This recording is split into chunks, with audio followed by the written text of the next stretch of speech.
네가 나가서 적군과 싸울 때 내 하나님 여호와께서 그들을 내 손에 넘기심으로 내가 그들을 사로잡은 후에 내가 만일 그 포로 중에 아리따운 여자를 보고 그에게 연연하여 아내를 삼고자 하거든 그를 내 집으로 데려갈 것이요 그는 그 머리를 밀고 손톱을 베고 또 포로의 의복을 벗고 내 집에 살며 그 부모를 위하여 한 달 동안 애국한 후에 내가 그에게로 들어가서 그의 남편이 되고 그는 내 아내가 될 것이요 그 후에 내가 그를 기뻐하지 아니하거든 그의 마음대로 가게 하고 결코 돈을 받고 팔지 말지라 내가 그를 욕보였은즉 종으로 여기지 말지니라.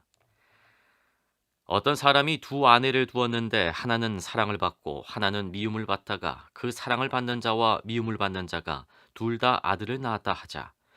그 미움을 받는 자의 아들이 장자이면 자기의 소유를 그의 아들들에게 기업으로 나누는 날에 그 사랑을 받는 자의 아들을 장자로 삼아 참 장자 곧 미움을 받는 자의 아들보다 앞세우지 말고 반드시 그 미움을 받는 자의 아들을 장자로 인정하여 자기의 소유에서 그에게는 두 몫을 줄 것이니 그는 자기의 기력의 시작이라 장자의 권리가 그에게 있음이니라. 오늘 저희들 함께 보실 하나님 말씀은 신명기 21장 10절에서 17절입니다. 21장 10절에서 17절. 간혹 유튜브에 보면 행복한 가정을 이루기 위해서는 이렇게 하라고 하면서 서로 이해하라, 서로 양보하라, 대화를 많이 하라, 참아라, 상대방의 약점을 보지 마라 등등의 실천사항을 제시하는 것들을 들을 수 있습니다.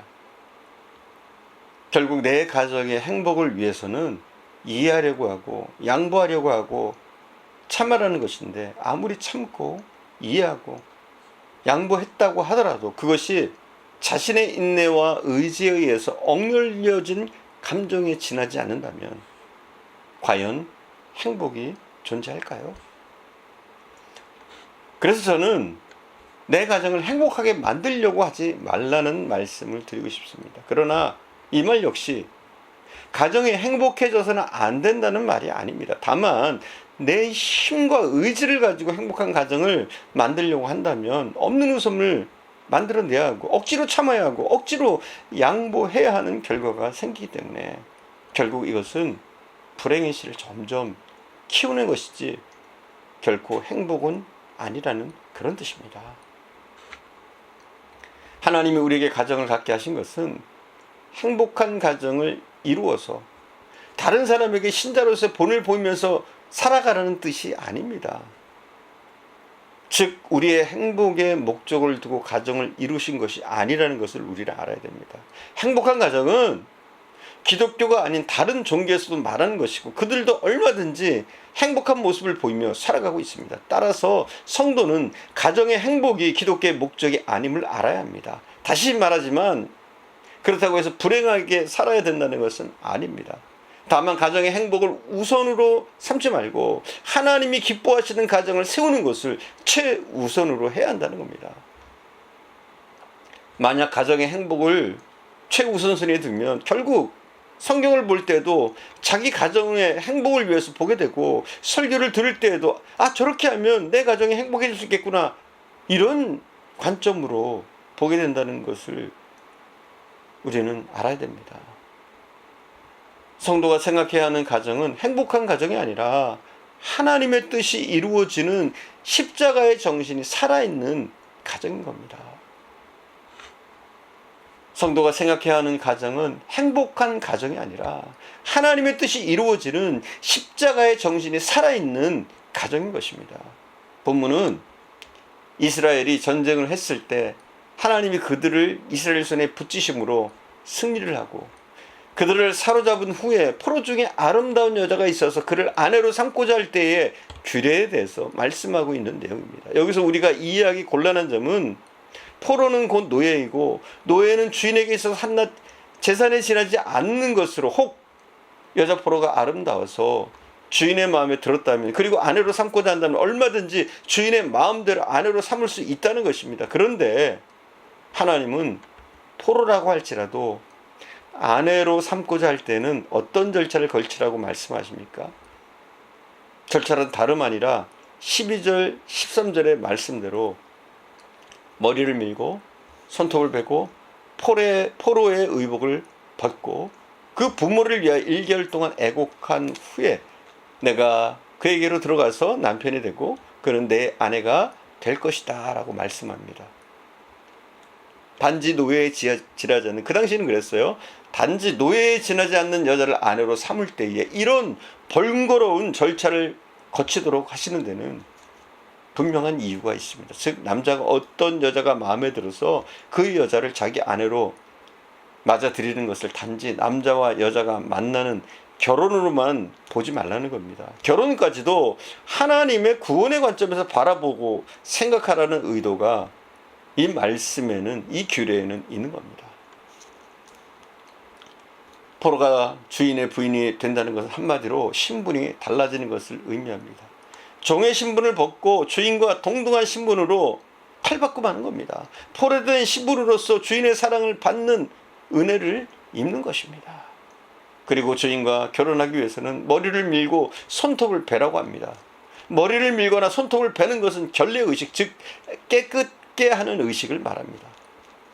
포로는 이방인입니다. 즉 깨끗이 못한 이방인으로 있다가 이제는 더러운 것을 다 벗어버리고 깨끗한 자가 되었다는 의미로 머리를 밀고 손톱을 베어버리는 겁니다. 그리고 포로의 의복을 벗는다는 것은 노예의 신분을 완전히 벗어버리는 것을 의미하는 겁니다. 그리고 부모를 위해서 1개월 동안 애곡하라는 것은 이방나라 백성의 신분으로 있을 때 육적인 관계를 완전히 벗어버리는 것을 말합니다. 이제는 예전의 부모와 예전에 살던 땅과 완전히 결별되었다는 뜻입니다. 이렇게 한 후에 그 여자의 남편이 되고 그 여자는 아내가 될 것이라는 겁니다. 이것이 포로를 아내로 맞이할 때의 규례입니다. 하나님은 결혼을 통해서 하나님의 구원을 배우기를 원하십니다. 즉 이스라엘 너희들은 애굽의 포로된 자였고 노예로 있던 자인데 내가 너희를 사랑함으로 포로된 신분에서 자유를 얻게 하고 하나님의 백성으로 삼았다는 겁니다. 주인은 주인대로 나도 저 여인과 같이 노예였던 사람인데 하나님의 자비와 사랑으로 종에서 벗어나서 하나님의 백성이 되었다는 사실을 잊지 말아야 했고 포로는 포로대로 주인의 사랑 때문에 종의 신분을 벗어버리는 것을 통해서 이스라엘의 하나님에 대해서 배워야 했던 것입니다. 즉 남자를 통해서 여자에게 하나님의 사랑이 전달되어지는 겁니다. 이것이 결혼의 의미이며 가정의 의미입니다. 결혼은 소유욕입니다. 물론 말은 사랑으로 결혼한다고 하지만 사랑으로 한다는 그 자체가 내가 좋아하는 것을 소유하고 싶은 소유욕인 겁니다. 소유욕이 서로 맞아떨어질 때 우리 결혼하자, 이 결혼이 성사되는 겁니다.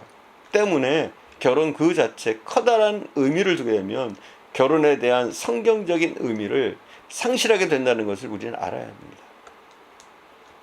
결혼 그 자체의 의미를 두게 될 때 사람은 결혼에 대해서 환상에 빠질 수밖에 없고 그 환상이 헛된 꿈이라는 것을 발견했을 때 결혼 자체가 흔들려 버릴 수밖에 없습니다.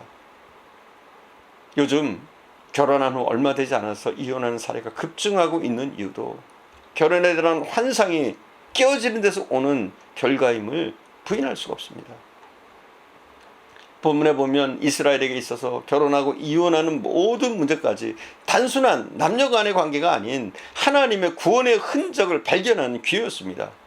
내가 잘되고 내가 행복하게 사는 것이 목적이 아니라 하나님의 구원을 아는 자로 세상을 살아가는 것을 더 중요하게 여기는 겁니다. 그렇다면 오늘 여러분은 과연 나는 무엇을 중요하게 여기고 살아가는지를 돌아보아야 합니다. 인생의 하나하나를 내가 행복하게 살기 위한 수단으로 여기지는 않는지, 정말 하나님의 뜻을 이루는 기회로 삼고자 나의 모든 순간순간 노력하고 있는지 우리는 살펴보아야 할 것입니다. 하나님께서는 우리의 가정을 행복하길 원하십니다. 그러나 우리는 행복의 모든 초점이 맞춰지는 것이 아니라 우리 가정을 통해서 하나님의 뜻이 실현되도록 하나님이 기뻐하시는 가정을 세우는 것, 그게 우리의 목표가 되어야 되는 줄 믿습니다. 그래서 오늘 본문에 보면 노예였던 여성을 아내로 맞이할 때 규례를 통해서 우리에게 말씀하시는 겁니다. 결혼보다 더 중요한 것은 하나님과의 관계이다. 하나님의 뜻을 결혼을 통해서 실현시키는 것이다. 이것을 우리 본문을 통해서 배울 수가 있는 줄 믿습니다. 기도하겠습니다.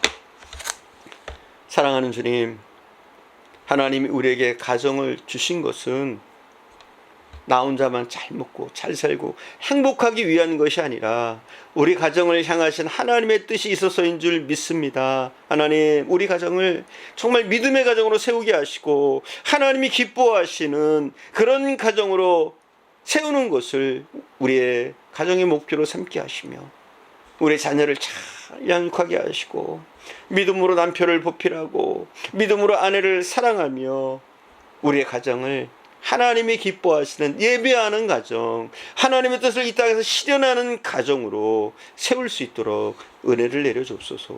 오늘도 함께 하신 주님께 감사드리며 우리 구주 예수님의 이름으로 기도드립니다. 아멘.